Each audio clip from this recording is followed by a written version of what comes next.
Alright, moving on to our next Patreon request, and this one comes from my good friend, the Mount Vernon Kid. And as always, if you guys would like to have a Patreon request done, just hit the link below, head on over to my Patreon, where you guys can hit the third tier that allow you access to do so. Now, the Patreon request that Chris sent me is really a cool one. It's a really neat, spooky one, and that is favorite Stephen King adaptations. Basically asking, like, what are my favorite Stephen King movies / TV films? And he said at least 6, but I'm gonna do 8. It wasn't a top 10 list, but I'm gonna do my 8. And this is no order. Yeah, there's no order to this. There's no like top 10. This is just 8 favorites. So yeah, without further ado, let's get into it, starting off with our first one. And I wouldn't call myself like a diehard Stephen King fan. I haven't read every Stephen King book. And I haven't seen every Stephen King adaptation. I have seen a lot, and a lot of them are not great. Not gonna lie. So, let's talk about the first and foremost one. I think, one I really love in terms of, like, Stephen King adaptations. And again, sometimes the adaptations are better than sometimes the movies are better than the books.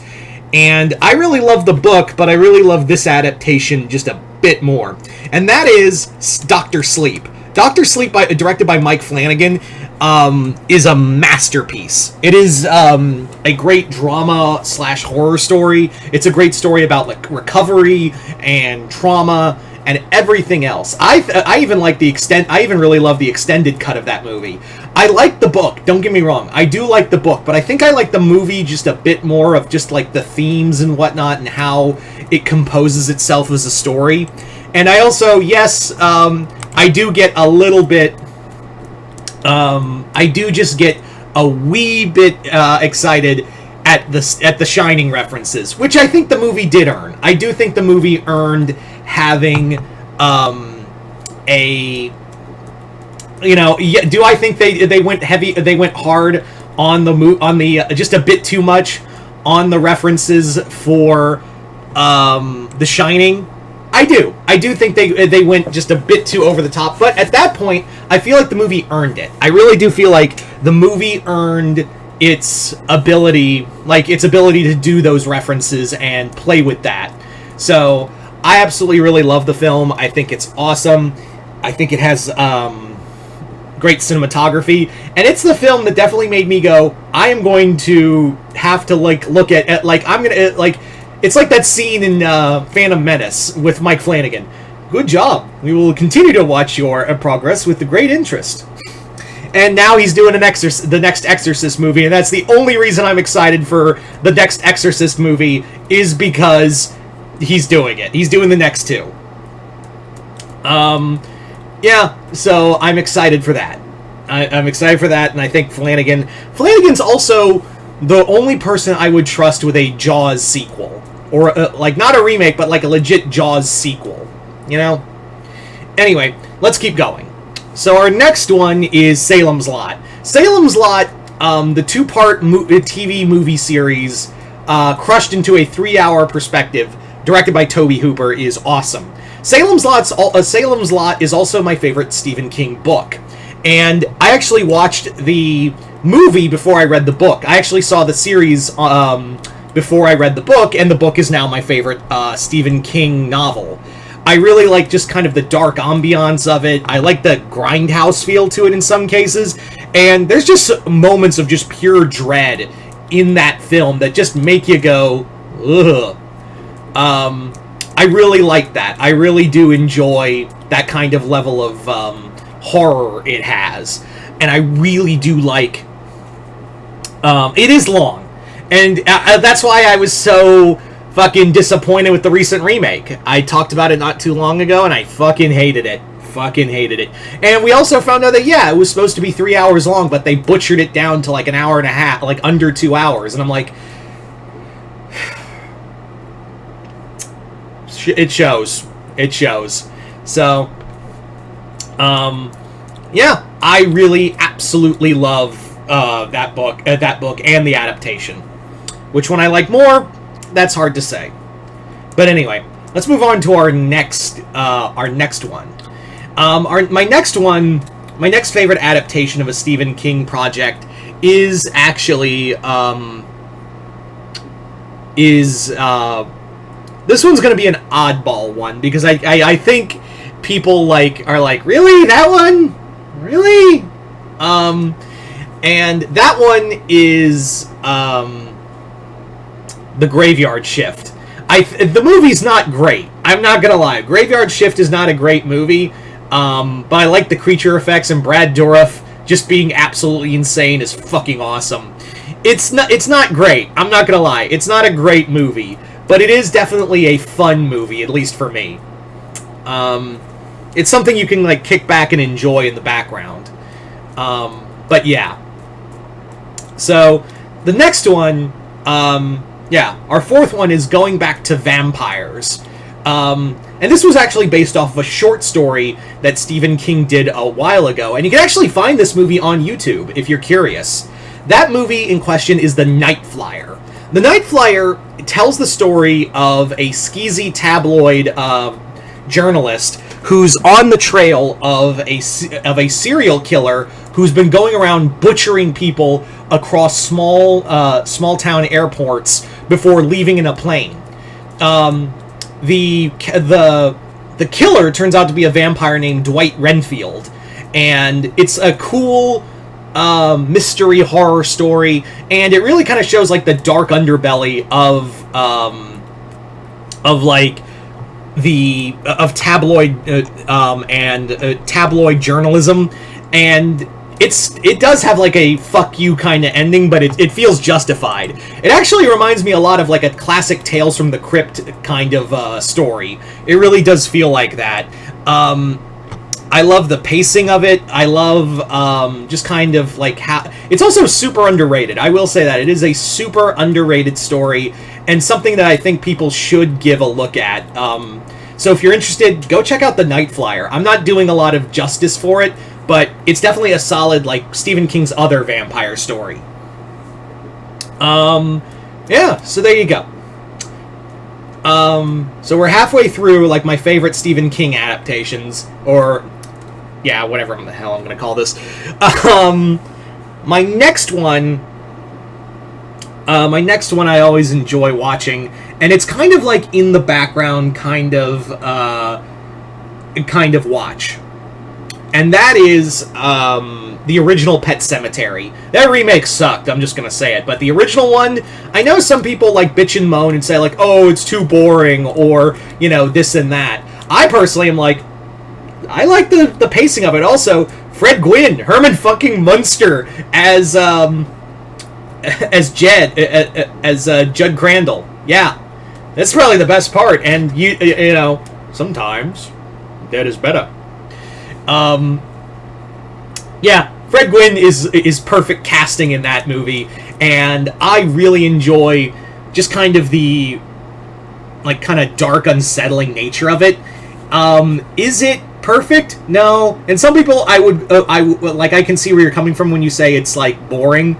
I can believe that, but I think it has enough interesting interesting enough feel to it to really make me go, all right, cool. I can see where we're going with this. I can pick up what you're putting down. But anyway, so moving right along to our next one. What is that? 5 now? Yeah, Silver Bullet. Silver Bullet is again a werewolf. Is I think the only werewolf project Stephen King ever did. Fun fact: it was originally supposed to be a calendar that was supposed to tell a series of short stories across a year, and the artwork was going to be done by Bernie Wrightson, who most of you guys would know best for Swamp Thing and a lot of classic horror books. Could you just imagine that? A Bernie Wrightson Stephen King collab? That's awesome. But yeah, it was originally from the book Cycle of the Werewolf, and I will say that I think the movie its best stuff is in the first half. The second half that werewolf, I swear to God, looks like a goddamn teddy bear. I'm not joking. That werewolf looks like a teddy bear. But it is a lot of fun, and Gary Busey gives a fascinating performance, I'll say that. Who left him alone with kids? I don't know. But yeah, this is definitely a book. I mean, definitely a movie I like having. I wouldn't say one of my favorite werewolf movies, but it's definitely a werewolf movie I can have watching in the background. I can have in the background of just how batshit insane it can go. Yeah. So there you go. For my next favorite Stephen King adaptation, the next one on my list is probably my favorite. I would say that this is my favorite of the Stephen King adaptations or movies or in general. If this was an actual list, this would be my number one. And that's Christine. Christine by John Carpenter is awesome. Who thought a killer car would be scary, right? Turns out you can have it. I like just the music choice is a lot of fun. I love also there's this this level of brutality to it, and also just fun with it. Like, Carpenter, I know, just did this because he was trying to recoup after, sadly The Thing underperformed, and he needed a back to basics, and he was just kind of given the script because they were just like, here you go, numbnuts. And Carpenter was like, all right, and he worked with what he got. And I think that it definitely worked for him. I think that Christine was the perfect choice for him with the Carpenter sensibilities.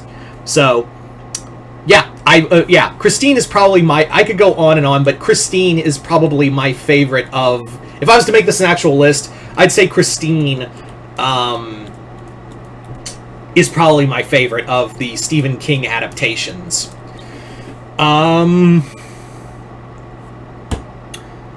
What else? Trying to think, because I think I got two more on this fucking thing. Yeah, I do have two. Like I said, I was gonna do 8. I'm gonna stick to that. I am gonna say the next one I really enjoy. I'm gonna say this one is another fun one for me, and might come as a surprise to some people. So let me just talk about that real quick.